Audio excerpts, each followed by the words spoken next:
AP के प्रथम पद और सार्व अंतर किसे कहते हैं? किसी श्रेणी के प्रथम संख्या या प्रथम नंबर को ही हम लोग प्रथम पद कहते हैं, जिसको हम लोग ए के द्वारा दर्शाते हैं, या प्रथम पद का संकेत ए होता है।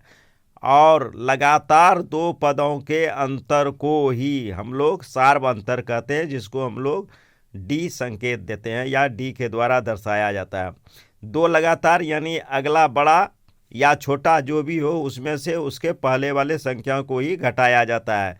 जैसे उदाहरण के रूप में दिया गया है 15, 12, 9, 6, 3, 0, -3, -6। इसमें 3 3 करके घट रहा है। तो यहाँ ए बराबर हो गया 15, जो कि यह प्रथम संख्या है।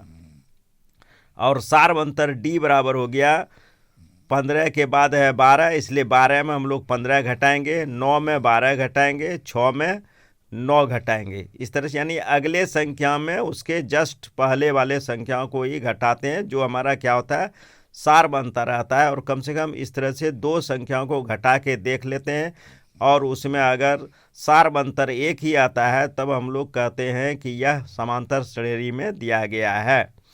क्योंकि यहाँ हर संख्या में इसके पहले वाले संख्या का ही अंतर यानी घटाव निकाला जाता है, जिसे हम लोग पदांतर या सार्व अंतर कहते हैं।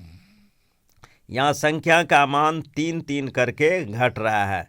किसी एपी का प्रथम पद ए और सार्व अंतर डी हो तो एनवां पद का सूत्र होता है A plus N minus 1 into D, जहाँ एन का मान होता है पदों की संख्या। अगर ए 8 निकालना है तो ए 8 बराबर हो जाएगा, यानी 8वां पद। तो 8वां पद बराबर हो जाएगा ए प्लस 7 डी, यानी 1 कम हो जाएगा। तो अगर 10वां पद निकालना होगा तो ए प्लस 9 डी लिखेंगे।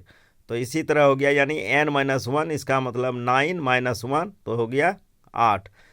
और n पदों का योगफल निकालना है तो Sn, यानी ये हो गया n पदों का योगफल। n बराबर 5 भी हो सकता है, 6 भी हो सकता है, 7 भी हो सकता है।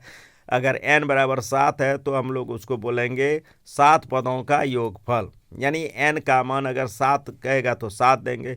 इसलिए Sn ये जनरल फार्मूला है, जिसका हो गया n/2 और फिर ब्रैकेट शुरू 2a plus n-1 into D, या अंतिम पद यानी लास्ट टर्म, जिसको हम लोग L द्वारा मालूम करते हैं या सूचित करते हैं। तो अगर लास्ट पद दिया हुआ हो और प्रथम पद दिया हुआ हो तो n पदों का योगफल, दूसरा सूत्र होता है n/2 into a plus l, जहाँ l बराबर होता है a plus n-1 into D.